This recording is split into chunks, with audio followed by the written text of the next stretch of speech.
I want to talk about the Ukraine situation. This is obviously something that's happening fairly close to where I come from in the UK. And I just want to give you my opinion and thoughts on who's to blame and what the implications are. First of all, I just want to say I do not endorse countries invading other countries. So let me just say that first of all. And my heart goes out to the people of Ukraine at this difficult time for them. And especially there are a number of Chinese who are stranded in Ukraine right at the moment.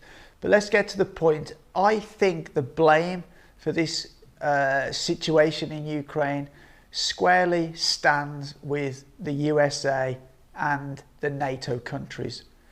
For many, many years, they have been provoking Russia.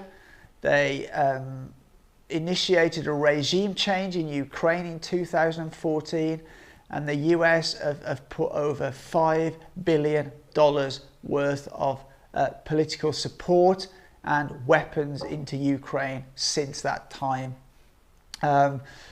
They encroached NATO closer and closer to Russia's border, and they refused to say that Ukraine would not be allowed to join NATO.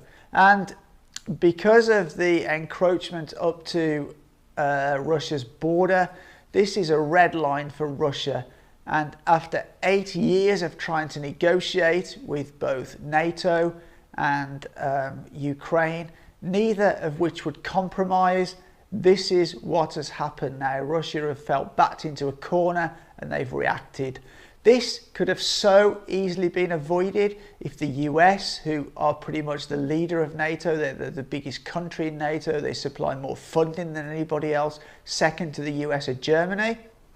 They could have easily made a statement and said that Ukraine would not be allowed to join NATO, but they didn't. Now, the effects of this, there's a lot of sanctions been applied to Russia.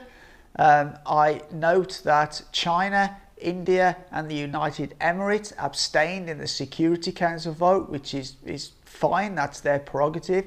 But for America to try and say the world is united against Russia is just not true. You know, just China and India alone account for almost 3 billion people, which is far more than America and Europe put together. So that's something to bear in mind. And I think the effect of these sanctions on Russia will actually be felt more by the Europeans. They will see rises in energy prices, they will see rises in food prices. Russia are a huge exporter of energy and wheat. So this is something that the EU must really need to keep in mind. My conclusion is that I feel Ukraine were thrown under the bus for America to achieve its geopolitical goals. But anyway, that's all for now. As always, take care.